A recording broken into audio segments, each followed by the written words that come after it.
Boa noite a todos, mais uma vez, nosso terceiro dia da Semana do Direito de Família. Sejam todos muito bem-vindos. Hoje conversaremos um pouquinho sobre inventário extrajudicial, mas antes eu gostaria de fazer os agradecimentos aqui, do início. Primeiro, o Dr. Leandro Rachadel, presidente da OAB Subseção de Palhoça, que disponibilizou essa plataforma para que a gente pudesse fazer esse evento, que está sendo maravilhoso. Obrigada, doutora Maristela, pela presença. Hoje a doutora Maristela, que é secretária da Comissão de Direito e Família, vai me ajudar com os questionamentos da palestrante. Obrigada. Depois você pode abrir seu microfone, fica à vontade. Tem mais algumas aqui entrando agora na sala. Então, aviso que a palestra, então, está sendo gravada, vai ser disponibilizada no canal do YouTube da OAB de Palhoça. Já estão lá as duas primeiras palestras. Então, eu peço que os colegas entrem lá, se inscrevam no canal, até porque vai ser uma plataforma aí de uso das outras comissões também. Então, para receber as novidades, os eventos que estão acontecendo, peço que se inscrevam lá para a gente aumentar o número de seguidores, tá? Gostaria de avisar também que hoje teremos sorteios de mais 3 brindes doados pela CAASC, na qual eu agradeço novamente a presidente da CAASC, a doutora Cláudia Prudêncio, que prontamente atendeu ao meu pedido. Já estão também lá na OAB, tá? Os kits todos que ela disponibilizou, já entreguei hoje lá. Então, os ganhadores podem ir até a subseção de Palhoça para fazer a retirada.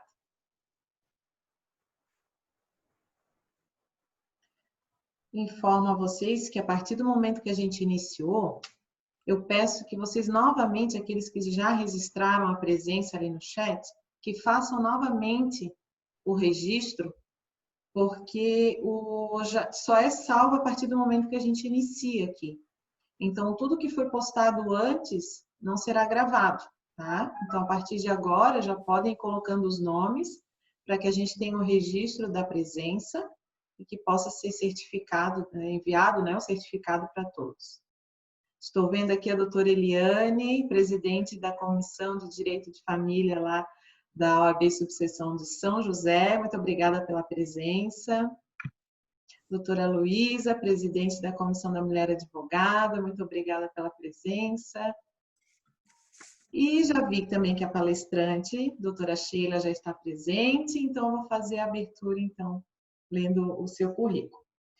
Então, a palestrante de hoje é a doutora Sheila Manes Klein, é assim que se fala? Falei certo?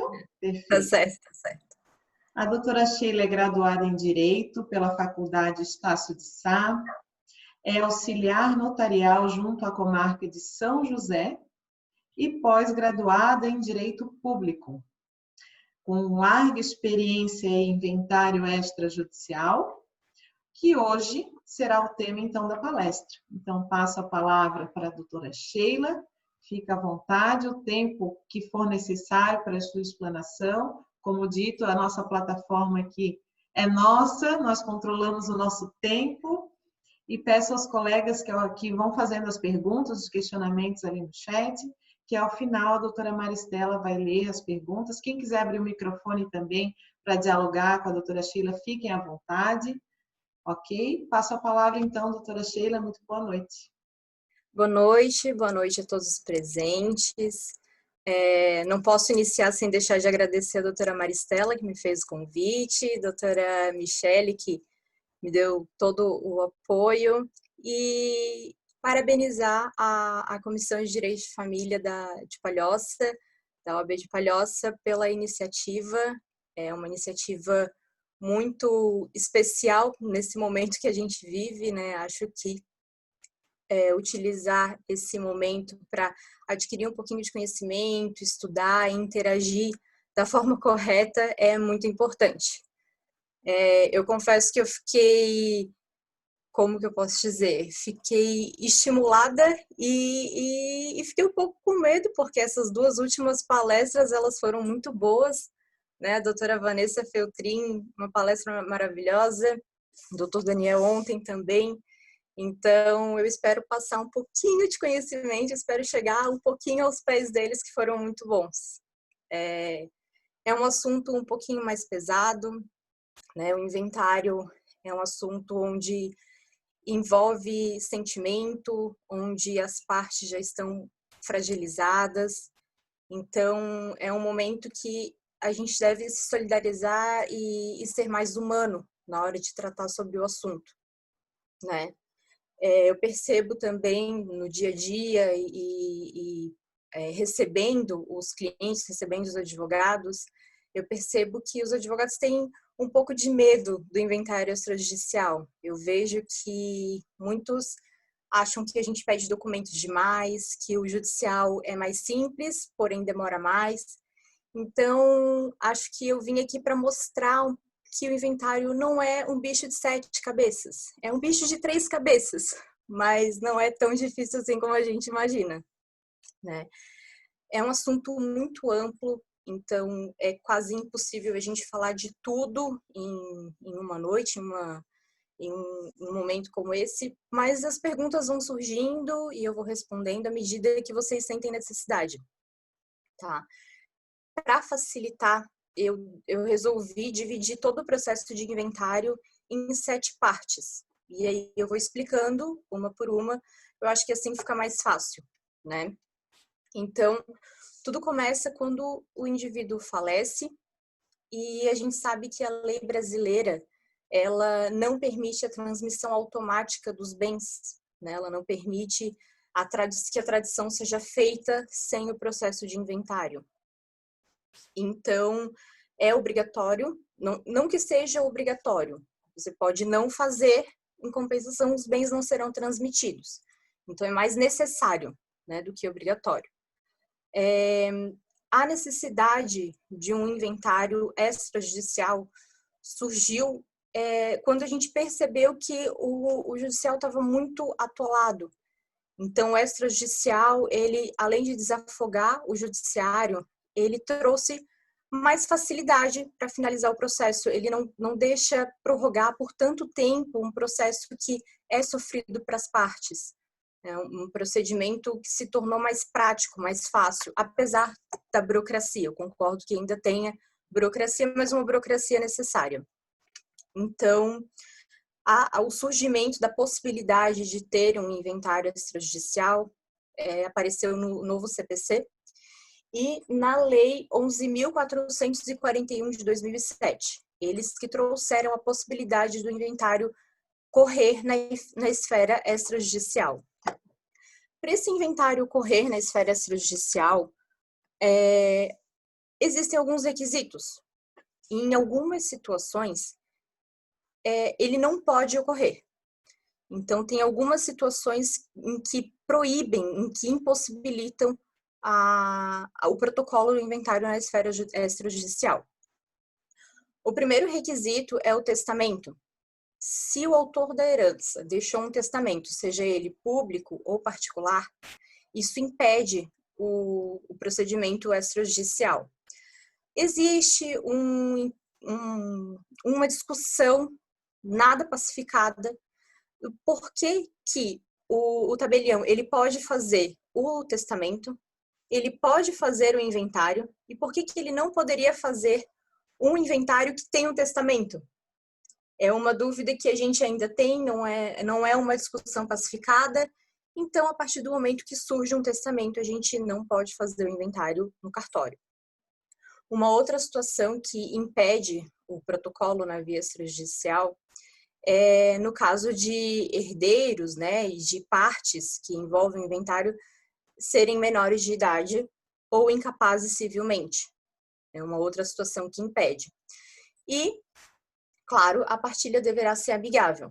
Uma escritura pública é um documento que todos devem assinar para que ela tenha validade. Então, se uma das partes não concorda com a partilha, não se recusa a assinar, o inventário não pode ser feito na via extrajudicial. Depois que a gente passa essa primeira dificuldade, né? Depois que a gente revê os pontos e vê que o inventário pode ser feito no cartório, surgem alguns requisitos que devem ser cumpridos. Então, eu listei aqui alguns deles, e um dos primeiros requisitos é com relação à data do protocolo. Então, quando que eu posso protocolar um inventário? Inventário, ele pode ser protocolado em até 2 meses após a data do falecimento. A gente vai falar mais para frente, eu vou explicar o porquê desse prazo e o que esse prazo interfere. Então, um dos requisitos é o protocolo dentro dos 2 meses e a finalização após o protocolo dentro de 12 meses.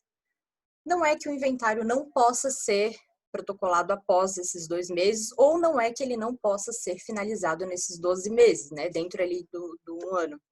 Ele pode, mas isso gera a multa do ITCMD. Isso eu vou falar um pouquinho mais para frente quando eu falar das taxas.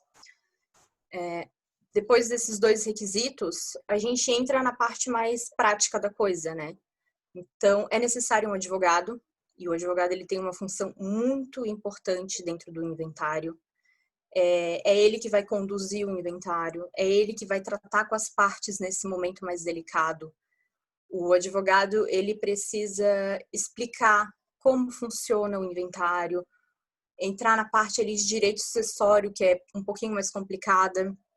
Então, a gente vê que muitos clientes chegam no cartório para dar entrada num processo e não tem advogado constituído ainda, ou às vezes o advogado não dá a devida atenção ao processo, e é um momento muito importante, é uma oportunidade também para os advogados de ganharem um dinheirinho, né? Porque o inventário extrajudicial ele corre rápido, então vale a pena. E eu não estou falando só da parte de dinheiro, mas a família precisa desse apoio do advogado. Então, ele vai montar o processo, vai trazer a petição, tudo isso muito importante. E ele também assina a escritura. Então, indispensável. Com relação aos documentos. Então, os documentos é uma lista enorme, porque cada situação é uma situação, mas tem alguns documentos que sempre vão ser solicitados. Então, as certidões de estado civil, elas são obrigatórias.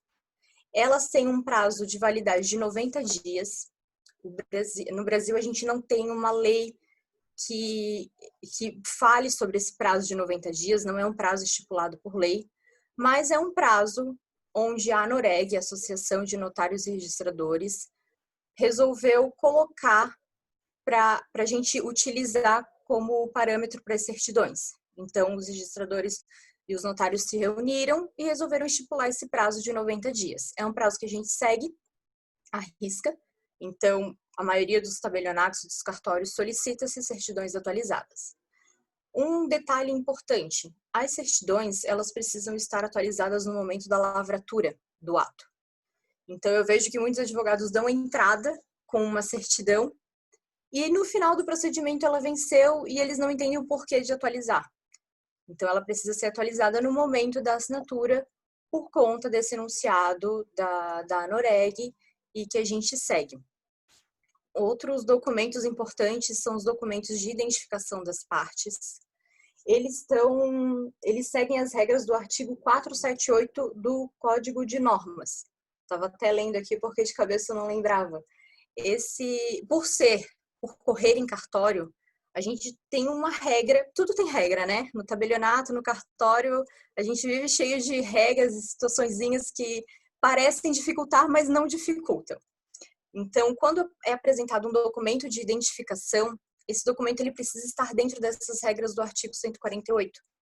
Então, não pode ser qualquer documento de identificação, a gente não pode aceitar qualquer documento. Um pouquinho diferente do judiciário, o judiciário já tem uma maleabilidade maior, o juiz decide com aqueles documentos que foram apresentados lá no início do processo. Então, quando eu vejo que os advogados estão muito acostumados, eles sentem muito essa diferença na esfera extrajudicial, né? A exigência de documentos atualizados e a exigência de documentos de identificação atualizados, documentos em bom estado. Mas isso é importante para a segurança jurídica do ato. Então, a gente precisa seguir essas regrinhas. Um outro documento importante que também sempre tem em todos os inventários são as certidões negativas. A gente sempre solicita as certidões de federal, estadual, municipal, a certidão de testamento negativa, e ela complementa aquele item que impossibilita o inventário extrajudicial. Então, se por acaso essa certidão negativa ela sair positiva, se houver algum testamento em algum lugar do Brasil, o inventário já não pode correr no cartório. Além disso, os documentos referentes aos bens, e aí é quase impossível listar todos os documentos, cada situação é uma situação, então a gente precisa que as partes provem que o autor da herança realmente era proprietário ou possuidor daquele bem. Então, acho que aí que complica um pouquinho mais o inventário extrajudicial, porque tem inúmeras situações. Então, a gente pode inventariar um imóvel, a gente pode inventariar direitos de um contrato, a gente pode inventariar um saldo em conta bancária, ações, enfim, direitos de posse, enfim, são inúmeros os casos. E para cada situação a gente precisa de um documento diferente. Então, eu entendo que é um pouco inseguro para o advogado, é um pouco inseguro para as partes saberem o que procurar, saberem qual documento utilizar, mas isso sempre vai ter o auxílio do tabelionato, né? Pelo menos na maioria das vezes, em explicar, e aí vem a parte nossa, né, do cartório, de entender também o advogado, em explicar qual documento é necessário, por que de estar pedindo aquele documento. Mas, enfim, são documentos indispensáveis, a gente precisa ter a certeza do que estamos fazendo. A gente não pode correr o risco de inventariar e de partilhar um bem que não era do falecido. Isso pode trazer muitos problemas na frente, né? E depois que a gente junta todos os documentos, depois que a gente faz o processo, né, monta o processo, traz os documentos, traz as certidões atualizadas, informa como, ali na petição o advogado vai informar como vai ser a partilha. Depois que a gente tem tudo isso pronto, a gente vai gerar as guias de pagamento. Então, a gente arrecada o ITCMD, que é o Imposto de Transmissão de Causa-Mortes, doação, a gente arrecada o FRJ e a gente arrecada os emolumentos. O ITCMD, ele é um imposto estadual. Então, cada estado vai cobrar o seu ITCMD. Por exemplo, a gente está fazendo um inventário onde existem bens em Santa Catarina e bens no Rio Grande do Sul. O estado do Rio Grande do Sul vai recolher o imposto sobre aqueles bens que estão lá, bens imóveis, né? A gente fala aqui de bens imóveis. Os bens móveis segue a regra do estado em que está correndo o inventário. Então, nesse caso, a gente vai recolher o imposto do Rio Grande do Sul e o imposto de Santa Catarina. São duas guias de pagamento, são dois preenchimentos de F, né, de imposto, e um recolhimento de FRJ. O FRJ é no estado que está ocorrendo o bem. Mas voltando para o ITCMD. A gente gera o ITCMD, preenche lá os dados do falecido, os dados da certidão de óbito, os dados, e aí entra o momento da multa, né, que eu falei antes. Na hora de preencher o imposto, a gente coloca as datas, data de falecimento, a data de protocolo do inventário, e é nesse momento que a fazenda vai cobrar o imposto. Então, não tem como fugir do imposto, não tem como dizer, ai, Sheila, passou só um dia, não vou conseguir, não tem como tirar esse imposto? Não tem. Não cabe ao cartório a cobrança do imposto e da multa. O próprio site da fazenda, no momento do preenchimento, gera essa multa. E essa multa ela vai até 20% sobre o valor do imposto. Por isso a importância de dar entrada naqueles 2 meses após o falecimento e por isso a importância de finalizar dentro dos 12 meses. Quando a gente finaliza o preenchimento ali da guia, colocando os dados dos herdeiros, colocando os dados dos bens, os valores, é gerado uma DARE, né, um boleto propriamente dito, e esse boleto ele pode ser parcelado. Então, o imposto ele pode ser parcelado em até 12 vezes. Aí me perguntam, Sheila, mas o inventário vai ser finalizado só após o pagamento das 12 parcelas? Não, não é necessário. É uma dúvida muito comum. Basta o pagamento da primeira parcela e no final, na hora que a gente for lavrar o ato, a gente verifica se o imposto está adimplente, né? Se os credores estão adimplentes. Mas não precisa o pagamento das 12 parcelas. Outra dúvida que surge é quanto à base de cálculo desse imposto. A base de cálculo, ela é o valor do espólio, mas tem que tomar um certo cuidado, porque existem algumas situações específicas com relação ao preenchimento da guia e com relação à base de cálculo do imposto, tá? Quando tem ameação, o imposto ele é calculado pela metade. Então, o próprio sistema, na verdade, tira a ameação e ele calcula só a metade do espólio, a metade do bem. Outra informação importante é quando se trata de contas bancárias, a gente sempre coloca o valor existente na data do óbito. Tá? Isso é o que diz a lei do ITCMD. Por isso que solicitamos sempre um extrato bancário informando o valor na data do óbito e o valor na data atual. Muitos não entendem o porquê, mas esse é o motivo. O valor existente na data do óbito é utilizado para a base de cálculo do ITCMD. E uma outra situação também é bens financiados. Um veículo que está financiado, um apartamento que está financiado, como que faz? A gente solicita uma planilha de evolução de pagamento e a gente vai somando todas as parcelas pagas junto com a entrada para poder dar o valor da base de cálculo. Então, não é o valor completo do bem, não é o valor do bem total, é o valor já pago do bem. E isso faz diferença na hora de fazer o orçamento para o cliente, né? Sobre o ITCMD, bom, surgem algumas dúvidas, mas é basicamente isso. A base de cálculo é o valor do espólio, aí tem aquelas situações ali tem algumas situações de isenção também, mas principalmente aquelas situações de imóveis financiados, bens financiados e valores em conta bancária. Acho que a maioria das situações é essa. Mas se surgirem dúvidas, vocês vão perguntando. A outra taxa que a gente recolhe é o FRJ, que é o Fundo de Reaparelhamento Judiciário. Ele tem um valor mínimo para cobrança, que é de 21.600, deixa eu confirmar aqui, é 21.960, se não me engano. Aqui, ó, 21.960. Então, se a gente está fazendo um inventário de um espólio menor, de um espólio até 21.960, o FRJ não é cobrado. E se a gente está fazendo um inventário com um espólio acima de 21.600, tirando a parte do meeiro, porque ele também tem a redução de 50% do meeiro, se mesmo assim com a redução ser acima de 21.690, é cobrado o FRJ. A regrinha de cobrança do FRJ é um pouquinho diferente. Ele é cobrado por bem. O ITCMD ele é cobrado no valor inteiro do espólio. O FRJ é cobrado por bem. Então, se nós temos 5 bens, é cobrado 0,3% em cima de cada bem. Tem a redução de 2/3, tirando o bem de maior valor. Então, se eu tenho um bem no valor alto, né, um bem de maior valor, um bem de 100 mil, e outros bens de 20 mil, esse 100 mil ele vai ser cobrado integral, 0,3% em cima dos 100 mil.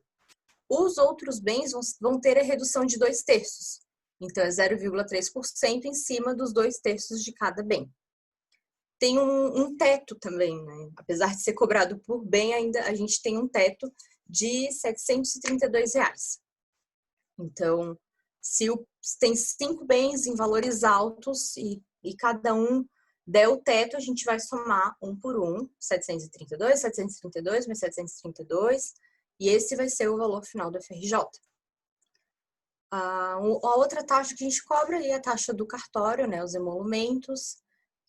o valor é um valor tabelado, digamos assim, é o regimento de custos e emolumentos do Estado que dá esse valor para a gente, então não é discricionalidade do cartório cobrar ou não cobrar, ou quanto cobrar, não tem desconto, não tem parcelamento, enfim, é um valor que não tem como a gente fugir, assim como os outros, né? E esse valor, ele alterou, esse valor não, a Lei 755 de 2019, ela alterou o regimento de custos e emolumentos. Então, se vocês quiserem passar para os clientes, fazer um orçamento antes de conversar com o cartório, deem uma olhada nessa lei, porque ela altera o regimento. Então, às vezes a gente pode estar olhando na lei errada. Deixa eu ver, o sexto ponto. O sexto ponto são as escrituras concomitantes ao inventário. E a gente começa a entrar nas partes que vão dificultando o inventário, né? Algumas escrituras, elas podem ser feitas junto com o inventário e algumas podem ser feitas dentro do próprio inventário. Todas elas são cobradas à parte, tá? Mas elas podem ser feitas juntas. Então, a primeira delas é a nomeação de inventariante. O próprio nome já diz, é uma escritura onde as partes vão nomear alguém para cuidar do processo, para ser o inventariante. E para que serve essa escritura? A maioria das vezes a nomeação ela é feita dentro do próprio inventário, tá? Nem sempre a gente abre um outro processo para fazer a nomeação, mas em algumas situações são necessárias, então para que ela serve? Alguns bancos, esse eu acho que é o exemplo mais clássico, alguns bancos eles solicitam essa escritura para liberar um extrato bancário para a gente finalizar o inventário, ou algumas empresas pedem a nomeação de inventariante para liberar um contrato social, para liberar um outro documento importante para o inventário. Então, a nomeação de inventariante ela serve para isso. Outra escritura que a gente faz junto também, a renúncia de herança. A renúncia, a gente aprende na faculdade que ela é dividida em renúncia translativa e renúncia abdicativa. A renúncia abdicativa é aquela onde você renuncia ao bem, você nunca quis receber esse bem. Você nem entra como herdeiro na guia do ITCMD, nem aparece, como se você não existisse ali na herança. E tem a renúncia translativa. Um outro detalhe importante sobre a renúncia abdicativa. As partes não podem renunciar uma parte do bem. Elas devem renunciar ao todo. Não tem como, não, eu quero fazer a renúncia só desse bem. Não tem como. A renúncia, ela é total. E ela é irrevogável e irretratável. Então, fiz a renúncia, daqui a 2 anos eu descobri que meu pai tinha uma casa, uma mansão em Jurerê. Não vou ter direito. Eu renunciei o todo. Não posso renunciar em parte. E a renúncia translativa, para a gente, ela é a cessão. Então, você renunciar para alguém, é você ceder para alguém. A cessão, ela pode ser onerosa ou gratuita, e aí, dependendo de cada situação, vai ser cobrado ou ITBI ou ITCMD. E ela também pode ocorrer antes do inventário finalizar, que é a cessão de direitos hereditários. Então, para a gente poder dividir bem, a cessão de direitos hereditários, ela é feita antes do inventário finalizar. Você vai ceder um direito de receber uma herança. Então, eu vou ceder um quinhão, eu não vou ceder um bem. Existe essa pequena diferença. E na cessão de bens, que é a renúncia translativa, eu já recebi o bem, então o inventário finalizou, e eu vou ceder para alguém esse bem, para um outro herdeiro ou para um terceiro, enfim. Mas ela tem essas duas diferenças. A cessão de direitos hereditários é feita antes da finalização do inventário, eu cedo um quinhão, e a cessão de bens, eu cedo o bem propriamente dito, ou uma parte do bem, enfim, uma parte do dinheiro, aí vai depender. Outra, deixa eu ver. A maioria das escrituras concomitantes ao inventário são essas. Então, é claro que eu não vou primeiro ir lá no cartório um dia, finalizar o inventário para em outro dia entrar com a cessão de bens. Não é necessário. A gente pode fazer junto, mas tecnicamente falando, eu primeiro lavro o inventário para poder receber o bem e depois eu cedo esse bem. E o sétimo ponto, né, para finalizar, e aí a gente abre para os questionamentos, porque eu sei que é meio que um resumo de tudo, né, o registro dessa escritura. Então, a escritura por si só, ela não tem força. É um documento público, todos assinaram, o advogado assinou, mas por si só ela não tem força. Ela precisa ser registrada e aí vai depender de cada situação, de cada bem. Então, se nós estamos inventariando um imóvel, nós vamos registrar no registro de imóveis. Se estamos inventariando um bem da União, vamos registrar na SPU.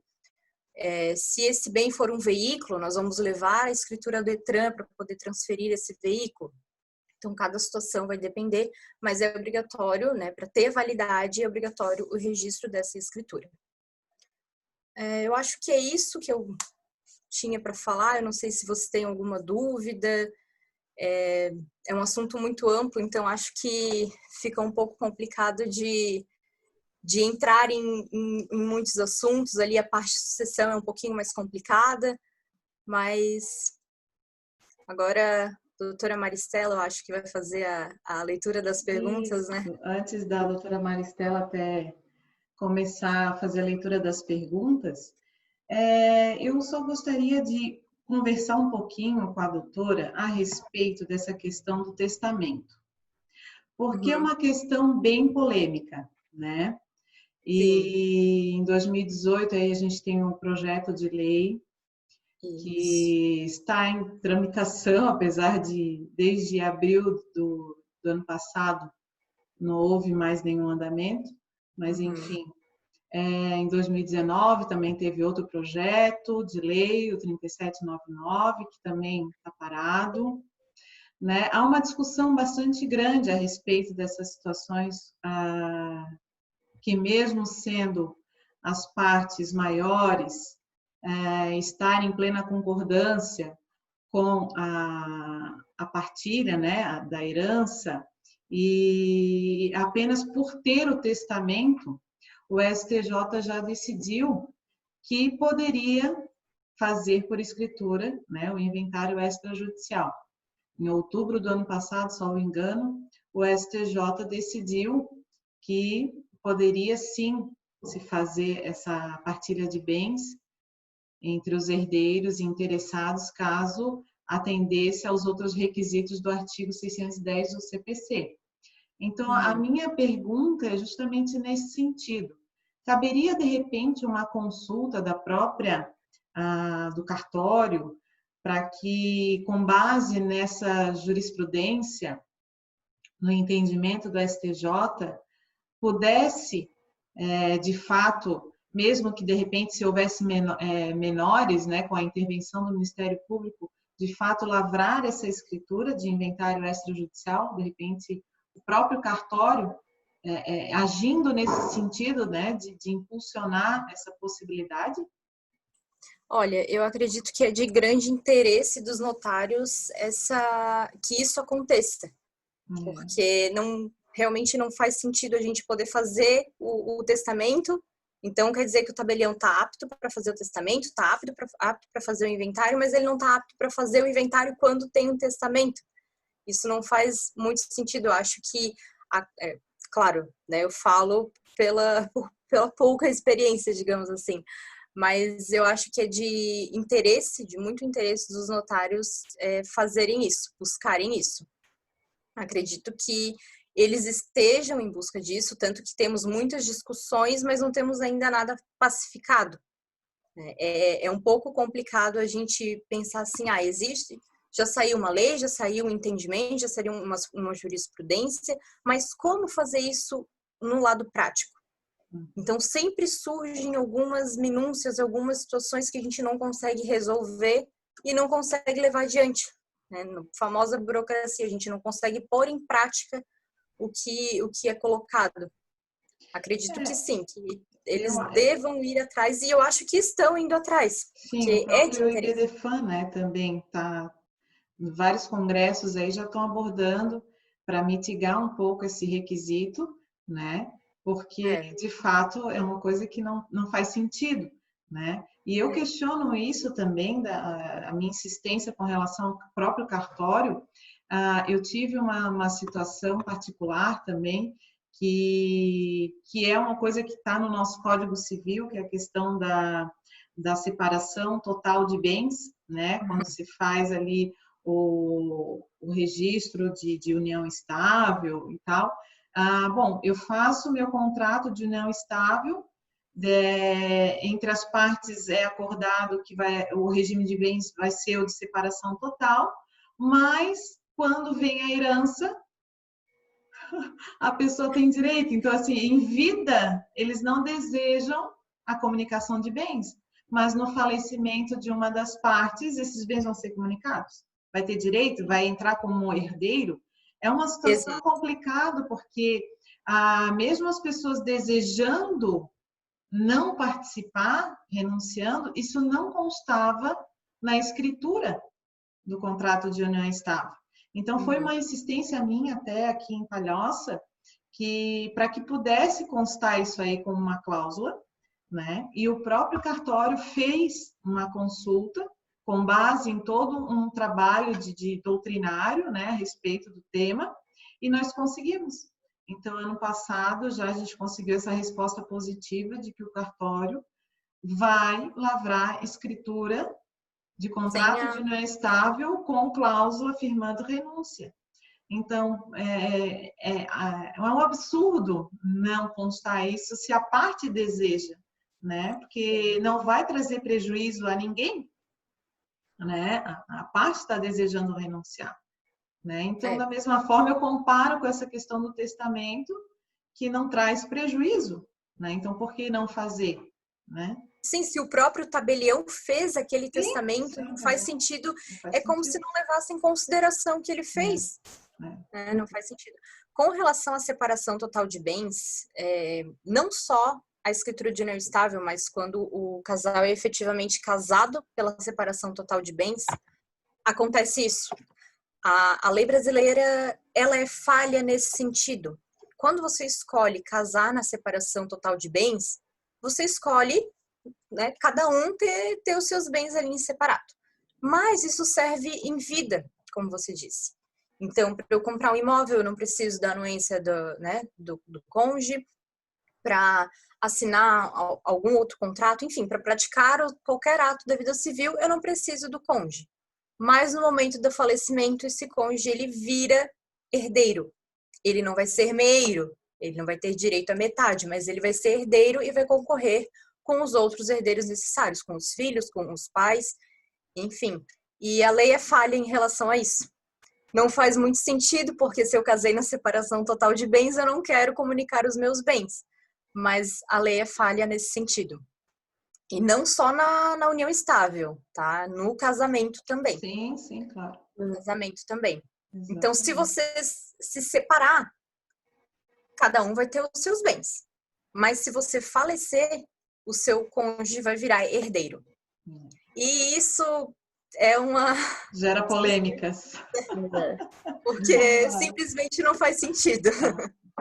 Aí eles me perguntam, mas por que eu tenho que mandar o documento da esposa se é casado na separação? Daí a gente explica, né, que quando falece vira herdeiro. É complicado. Acaba sendo um regime para divórcio, né? Não para sucessão.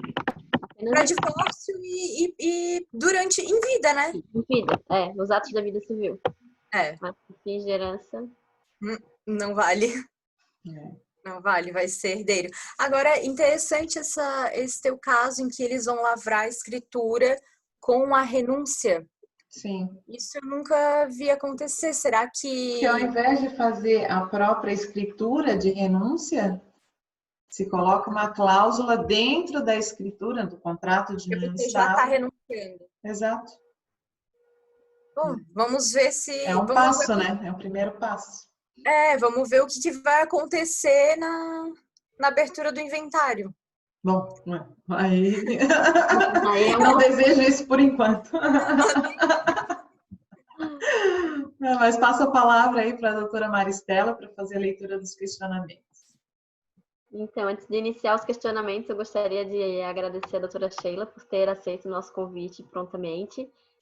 Eu acabei conhecendo a doutora Sheila através de um inventário que eu fiz na Palhoça, aliás, em São José. Eu sempre costumava fazer meus inventários na Palhoça, por ser um local mais próximo ao meu escritório, mas me sugeriram fazer em São José, por ter uma fácil comunicação, e foi aí que eu conheci a doutora Sheila, que prontamente sempre respondeu meus questionamentos, demonstrou um conhecimento jurídico muito bom, muito elevado. E quando surgiu a ideia da palestra, foi a primeira pessoa que me veio em mente por conta desse conhecimento propagado. Eu tenho alguns questionamentos meus, mas vamos começar primeiro com o pessoal que já colocou aqui, porque qualquer coisa meu eu dou uma ligadinha no cartório e pergunto depois. Enfim, primeiro da doutora Vou deixar o meu Luciana. e-mail no final, vou deixar o meu e-mail para os questionamentos. E curioso que o inventário extrajudicial já é algo que existe há muito tempo e a gente tem algum tipo de receio. Pessoalmente falando, depois que eu fiz o meu primeiro inventário extrajudicial, eu não penso em fazer mais nenhum inventário na forma judicial. É De muito tão mais fácil. facilitado que ele dá um pouco de trabalho nisso por conta da burocracia que é necessária, né, para evitar qualquer tipo de fraude, mas ele dá um retorno muito mais rápido e célere para as partes, e os meus clientes em geral têm gostado bastante, a gente consegue prever muitas coisas lá. Existe uma flexibilização muito interessante também nele. Enfim, a doutora Luciana, ela está questionando o seguinte, na verdade é mais uma ponderação que ela colocou, que essas certidões de estado civil, elas deveriam ser cobradas apenas no início do inventário, porque as partes acabam gastando em 2 momentos. Muitas vezes ela acaba tendo algum tipo de problema pelo difícil acesso da localização dessa certidão por as pessoas residir em local afastado. Até, na verdade, eu tinha um problema, né, com isso. Eu não achava justo ter que apresentar no início e no final. Mas, às vezes, a pessoa pode mudar o estado civil nesse meio período, né, já que tem um período de 1 ano. E eu comecei a retirar as certidões online. Existe... Exato. Foi uma opção, inclusive com um cliente que veio me informar. Eu não sabia. E hoje eu adoto isso no escritório. Algumas localidades eu tenho dificuldade, né? Que eles não estão muito habituados com o sistema online. Mas tem a possibilidade de tirar todas as certidões online. Nascimento, casamento, óbito, é muito facilitado, mais barato e muito mais ágil, né? Exato. Eu não sei se a doutora Sheila quer ponderar algo a respeito desse assunto. Não foi bem um questionamento, mas é algo que a gente tem que evoluir e passar aos demais, né? Sim, não, é mais para esclarecer o porquê que a gente pede, né?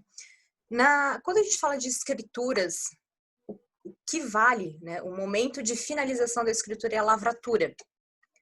Então, todos os documentos, eles devem estar atualizados na lavratura.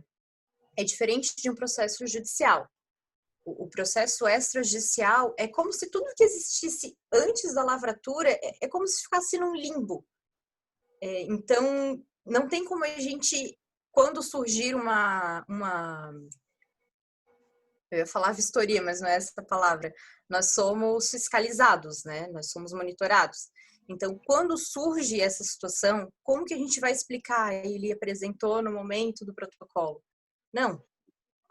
A finalização, o que vale é o momento da lavratura.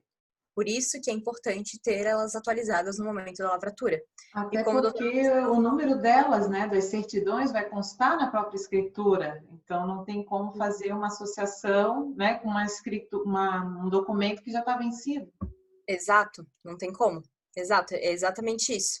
A gente coloca todas as informações da certidão na escritura. Matrícula, número do selo, data de emissão, data de validade. E como a gente segue esse enunciado da ANUREG, é importante mantê-las atualizadas. Mas tem a possibilidade de fazer o pedido online. Eu acredito que a maioria dos cartórios seja conveniado com o CRC. Então, a gente consegue solicitar essas certidões, enviar os boletos para as partes pagarem, e o valor é praticamente o mesmo. Eu acredito que tenha R$2, R$3 de diferença ali de taxa, mas vale a pena. E aí vocês podem também solicitar que a atualização seja feita no final do inventário, para que não ocorra o risco de vencer. A não ser que um dos herdeiros tenha mudado o estado civil. Então, para que a gente não faça uma minuta de um jeito e depois tenha que alterar, já envia ela atualizada. Mas se não, pede para atualizar no final do processo, para não correr o risco. e a gente resolve assim. Infelizmente, em algumas situações, as partes atualizam mais de uma vez a certidão. Infelizmente, ocorre. Uma dica interessante aí para os colegas é o sistema que tem disponibilizado no portal do CNJ, que se chama Sistema de Registro Eletrônico de Imóveis. Sim. Então, é SREI. Não sei se é SREI que fala, enfim. Eu não Mas sei se é o mesmo que a gente utiliza o CRI. Mas eu acho que acredito que seja. deve ser o mesmo, de repente, porque é do CNJ e a certidão é bem mais em conta. Inclusive para pesquisa de bens, né? Pesquisa de bens imóveis, processos de execução, isso tudo tu consegue com muita facilidade, né? Seleciona as cidades, as comarcas que você pretende fazer a pesquisa e a certidão, ela é muito barata e vem de forma online, né? De forma eletrônica. Mas só para a gente diferenciar, a certidão de estado civil é 90 dias, mas as matrículas dos imóveis são 30 dias. Então é um prazo menor ainda? Não São sabia. 30 dias as matrículas dos imóveis. Inclusive, essa eu deixo por último. Essa é por Mas último aí mesmo, né? não tem como. Depois que tiver tudo pronto, aí pede essa certidão. Aí pede. Senão, Imagina, de 30 em 30 dias é um atualizar. horror. É um horror. É bem Foi até bom cansativo, saber, vou dizer. porque hoje eu retirei essas de imóveis e eu achei que era 90 dias, então eu já vou dar uma cobrada no cartório 30 para lavrar o dias. Agiliza. E é carinha, gente, meu Deus. Doutora, um questionamento do doutor Alessandro de Bona. Em relação à escritura de nomeação de inventariante, tal documento é anterior à data da entrada do inventário? Existe a possibilidade de fazer a escritura de nomeação de inventariante antes de abrir o inventário? Sim, normalmente é feito antes do inventário para as partes poderem buscar os documentos referentes aos bens. Como normalmente ela é utilizada para isso, não tem outra finalidade, porque no inventário a gente já nomeia o inventariante, então a gente só faz a escritura quando as partes solicitam para buscar algum documento em algum lugar. Então pode ser feita antes do inventário, não tem problema, porque todos os herdeiros vão assinar essa escritura de nomeação. Então aí a gente já consegue fazer. Ou depois também, não tem problema. Certo. Outro questionamento do Alceni. O inventário extrajudicial, o valor declarado do imóvel para imposto, seria o valor venal? Outra discussão, né? A lei fala em valor venal, ela fala que não pode ser abaixo do valor venal. Só que em algumas prefeituras o valor venal é muito baixo. Então, São José, por exemplo, é uma que o valor venal é baixíssimo. E quando essa escritura chega no registro de imóveis, eles barram, eles cobram a diferença. Então, além de ter que ser acima do valor venal, tem que estar dentro do valor de mercado do bem. É isso que é importante, o valor de mercado do bem. Então, mesmo que esteja dentro do valor venal, se a gente verifica que está muito abaixo, que está uma diferença discrepante assim, do valor venal para o valor de mercado, a gente pede para as partes reavaliarem, porque chega no registro de imóveis e eles cobram a diferença. Até porque a própria fazenda fiscaliza, né? Eles têm 5 anos para fiscalizar e eles fiscalizam de verdade. Então, se eles verificam que está muito abaixo do valor de mercado, eles cobram a diferença e ainda cobram multa. Então, o valor venal é uma base, mas o que manda mesmo, o que vocês precisam analisar é o valor de mercado do bem. Certo. Próximo questionamento da doutora Lúria.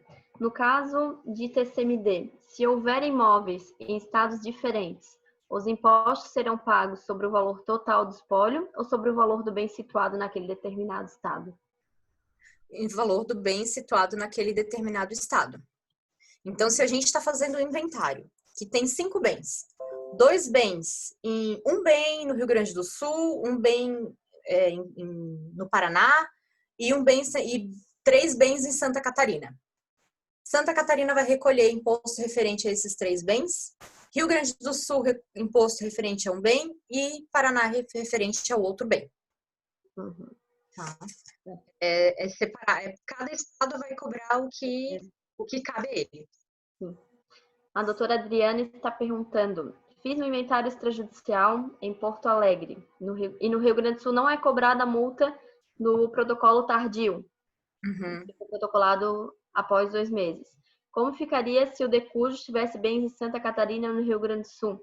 O inventário poderia ser feito no Rio Grande do Sul? Pode ser feito no Rio Grande do Sul, não tem problema, não existe regra em qual lugar pode ser feito, em qualquer lugar do Brasil, mas vai ser cobrado dos bens referentes aos imóveis, né? O imposto cobrado em cima dos bens de Santa Catarina vai ocorrer a multa, porque passou do prazo dos 2 meses. Os bens localizados no Rio Grande do Sul, se eles não cobram multa, então não vai ser cobrado, mas em Santa Catarina vai ser cobrado.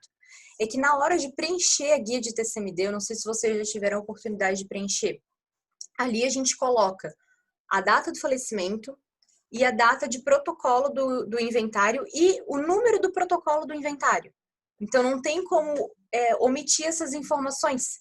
Porque tem um número de protocolo e esse número de protocolo tem que bater com a data que foi dada a entrada no cartório e ali o sistema já calcula quantos dias faz em que a pessoa faleceu. Então, o próprio sistema calcula essa multa. Não tem como fugir, não tem como omitir, a não ser que você omita a data do falecimento, mas aí já é uma outra questão.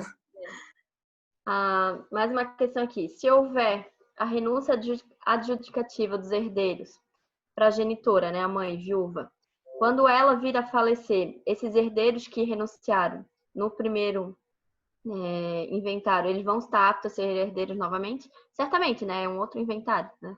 Sim. Você renuncia só os bens daquele inventário, né? Daquele falecido. Uhum. No caso de localizado, agora o doutor Alessandro de Bona, no caso de localizado um novo bem após a finalização do inventário, é possível fazer uma outra escritura, uma sobrepartilha, certo? É escritura de sobrepartilha. Com relação ao imposto, a gente utiliza a mesma guia do imposto, a mesma guia de TCMD do inventário. Então, a gente faz a retificação dessa guia para poder incluir esse bem e aí o site refaz todo o cálculo para a sobrepartilha. Mas é um procedimento novo, é como se fosse um inventário novo. Mesmos documentos, certidões atualizadas, documentos das partes, documentos dos bens. Se um desses herdeiros tiver renunciado, ele não participa da sobrepartilha. Então, renuncia o todo, surgiu um bem depois, ele não vai ter direito. Mas é um procedimento novo. Um questionamento do Dr. Marcos. Em caso de surgir uma concubina, que direitos que ela terá e que tipo de parte ela terá da herança? Bom, aí é uma questão a ser analisada caso a caso. Já é judicial. Tudo vai depender, porque se ele já era separado de fato, por exemplo, talvez ela tenha direito a ser herdeira, né? Porque se ele é separado de fato, mas não divorciou, o estado civil dele ainda é casado, quando ele adquire um novo relacionamento, obrigatoriamente tem que ser feito pela separação. Então, talvez ela entraria como herdeira, mas é uma questão que tem que ser analisada caso a caso. São desdobramentos aí do inventário que vão deixando ele mais complicado. Já sai da rotina. E outra informação importante. União estável não altera estado civil. Então, por favor, quando a gente pede certidão de estado civil, não mandem a escritura de união estável, porque ela não vai alterar o estado civil. Tá? Então, o estado civil é uma coisa, a união estável é outra. A união estável é comparada, né? Ela é equiparada ao casamento, mas ela não altera o estado civil. Então, a pessoa continua sendo solteira, ou divorciada, ou viúva e convivente em união estável. Por isso que a gente pede certidão de estado civil, escritura de união estável, se tiver, e documento da convivente. Tá? É uma diferença que é bem importante, mas que às vezes as partes esquecem ou, enfim, a gente acaba confundindo.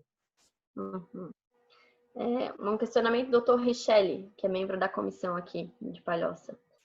Doutora Sheila, o Instituto da Holding Familiar não seria uma alternativa mais viável econômica? Eu desconheço o que seria hold familiar. Vou te dizer que eu também desconheço. Talvez tenha um outro nome conhecido, mas tá aí um estudo bom de fazer, viu? Não conheço, não. Essa eu passo para os universitários.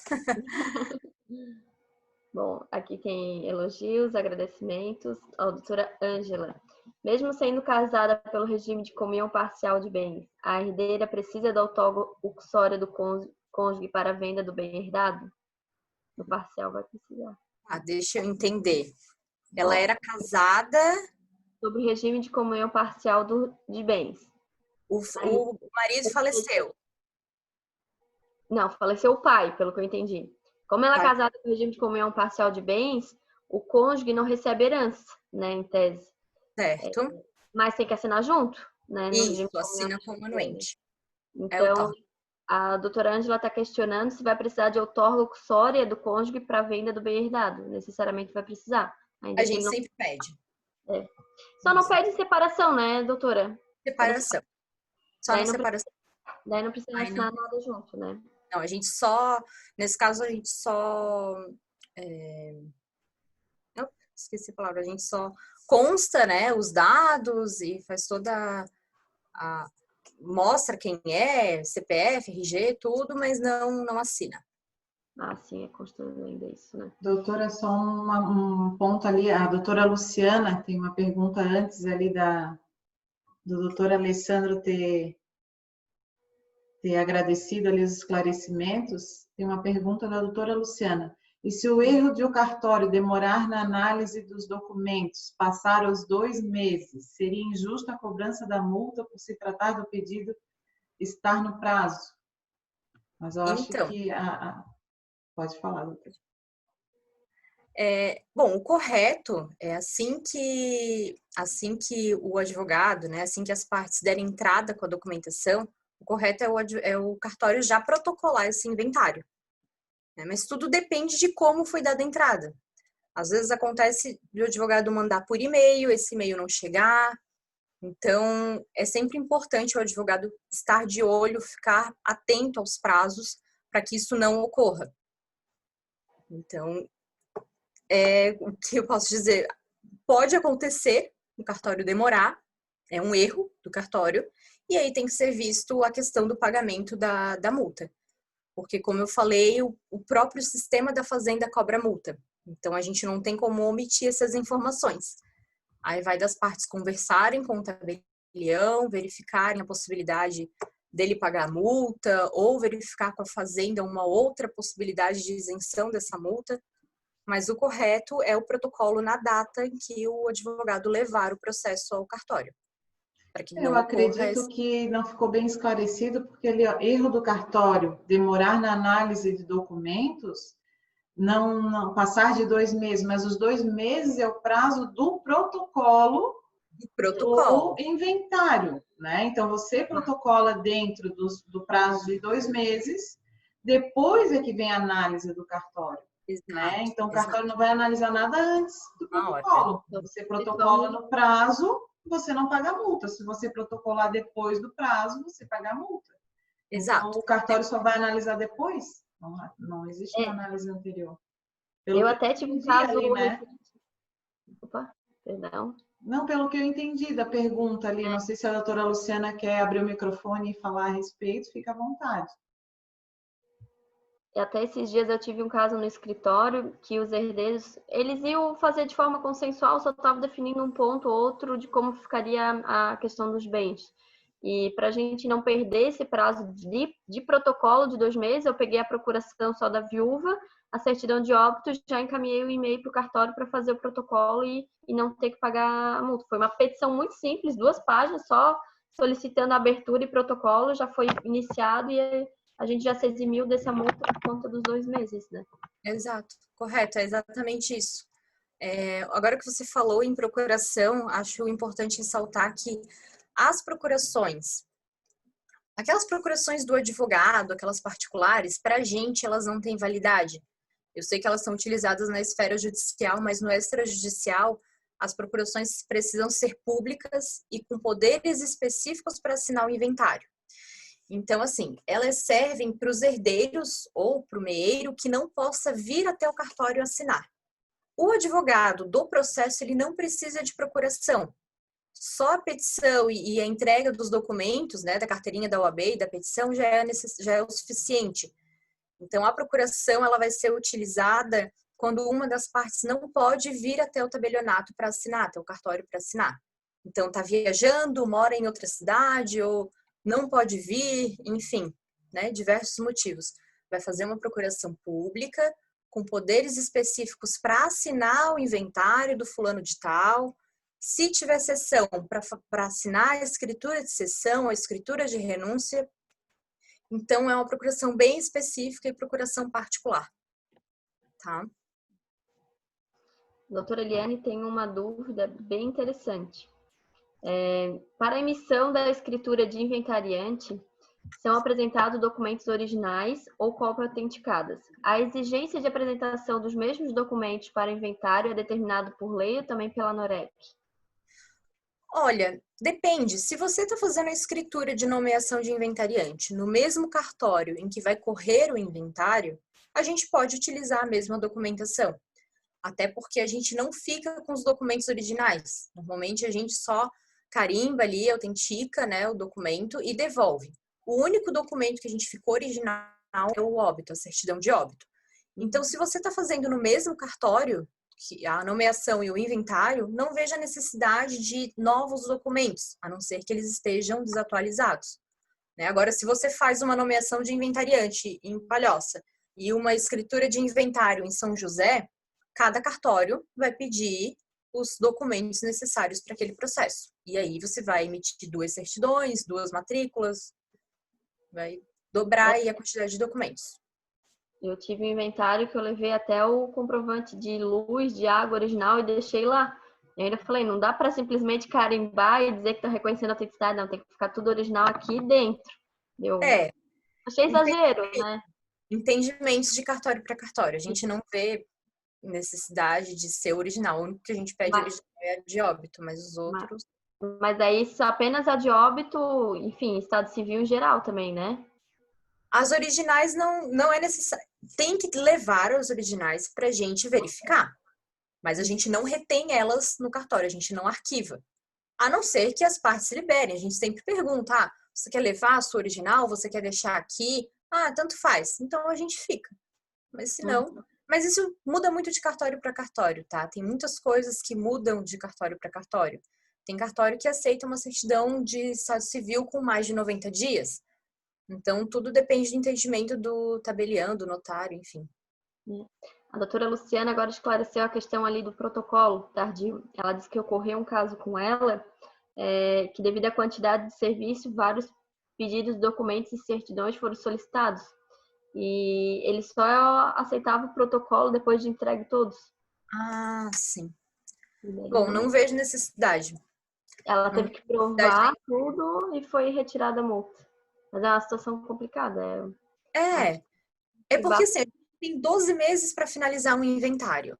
Inventário é um procedimento que exige vários documentos, está sempre sendo reanalisado, então às vezes falta um documento que demora para sair, alguma verbação de CPF na matrícula, por exemplo, algum documento da prefeitura. Então, não faz muito sentido a gente esperar juntar toda a documentação para protocolar. O simples protocolo, não vejo necessidade de juntar todos os documentos para isso. E o último questionamento seria da doutora Amanda, a respeito daquele valor que você mencionou. Ela escreveu o seguinte: tem uma dúvida quanto àquele valor de 21 mil, 0,3 por cada imóvel? Isso, eu sei que é um pouquinho complicado, né?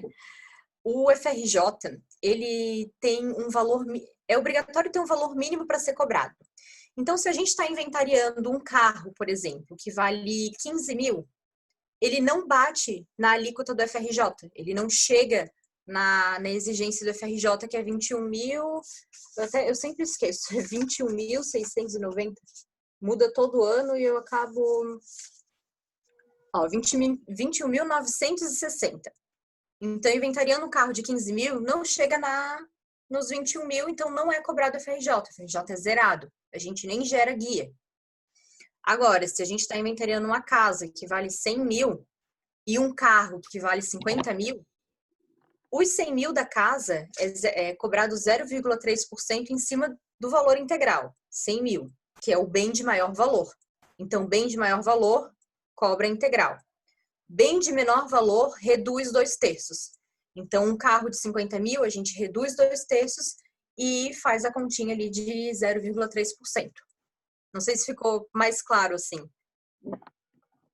Doutora Luciana, depois me deu seu parecer. Essa foi da doutora Amanda, da doutora Luciana. Doutora Amanda, desculpa. Doutora Luciana. Passar a palavra novamente para a nossa presidente. Agradeço pelos esclarecimentos. Doutora Sheila, se possível, deixe o seu e-mail, porque certamente vão surgir mais dúvidas pelos colegas, porque é um tema realmente que nos intriga muito. E quanto mais a gente puder resolver as pendências na via extrajudicial, melhor será nosso serviço, certamente. Verdade.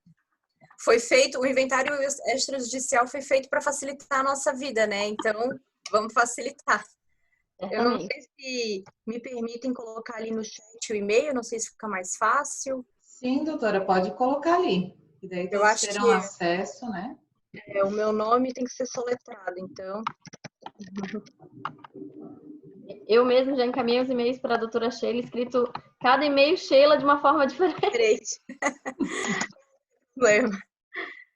É sheilaclein@hotmail.com. Bem do jeito que escreve meu nome ali. Perfeito. Obrigada, doutora Maristela, por intermediar hoje aqui os questionamentos.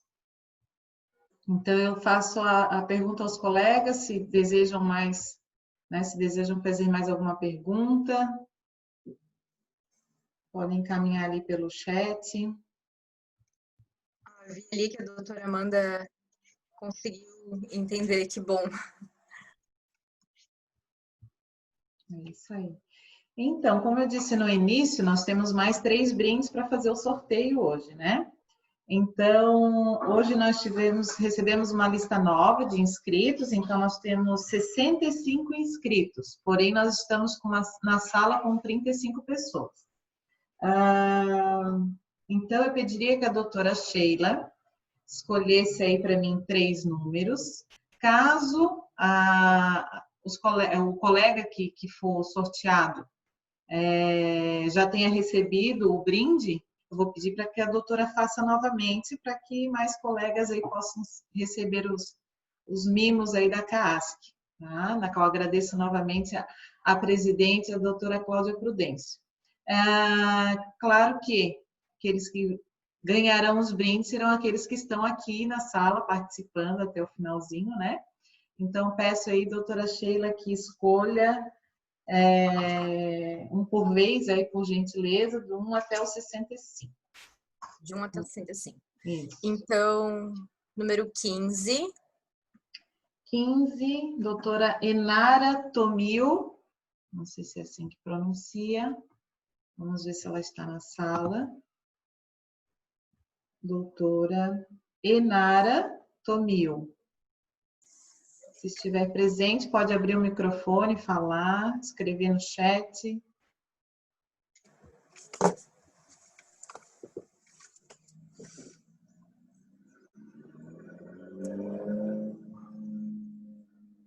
Eu acho que não está presente. Então, vamos mais um número, doutora. Número 7. 7, doutora Andréia Coitz. Vamos ver se está presente. Doutora Andréia.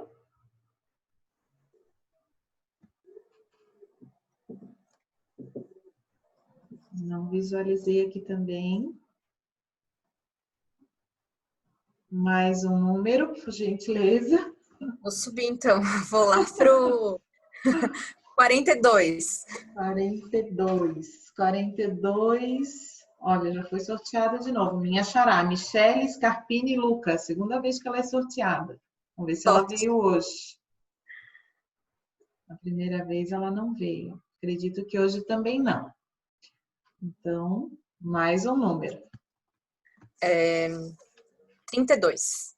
32. Luciana de Fátima Alves. Já vi a vibração ali, ó. Coisa linda. Doutora Luciana, já vou grifar aqui. De Fátima Alves. Parabéns. Mais um número, doutora. 60. 60.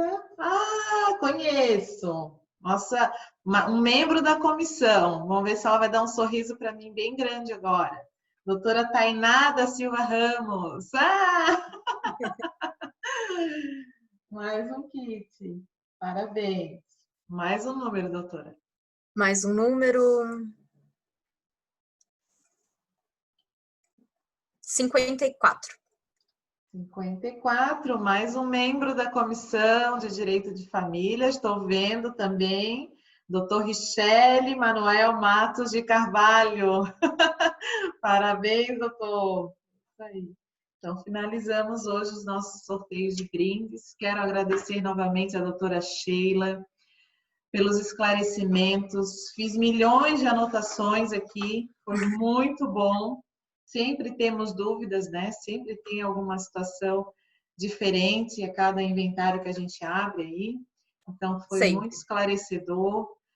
Com certeza vou anotar esse e-mail. Peço que todos anotem também, que é muito importante a gente ter esse contato, né? Então, agradeço também a presença de todos novamente no nosso terceiro dia da Semana de Direito de Família. E eu acredito que é isso. A doutora Maristela quer falar alguma coisa? Não, só encerrando, agradecendo novamente. Foi um tema bem interessante. Temos colegas sugerindo aqui que a doutora Sheila retorne para falar sobre uso capião extrajudicial. Não sei se atuas nessa área lá no cartório, mas certamente virão novos convites se a doutora estiver disposta a aceitá-los. Claro, estamos sempre querendo, buscando aprendizado e aprendi muito essa semana, como eu falei antes, as palestras da doutora Vanessa e do doutor Daniel foram maravilhosas. E qualquer dúvida me mandem lá e teremos outras oportunidades, assim espero. Que bom, que bom. Então, obrigada a todos, uma boa noite e nos vemos de novo amanhã. Tchau. Tchau, tchau.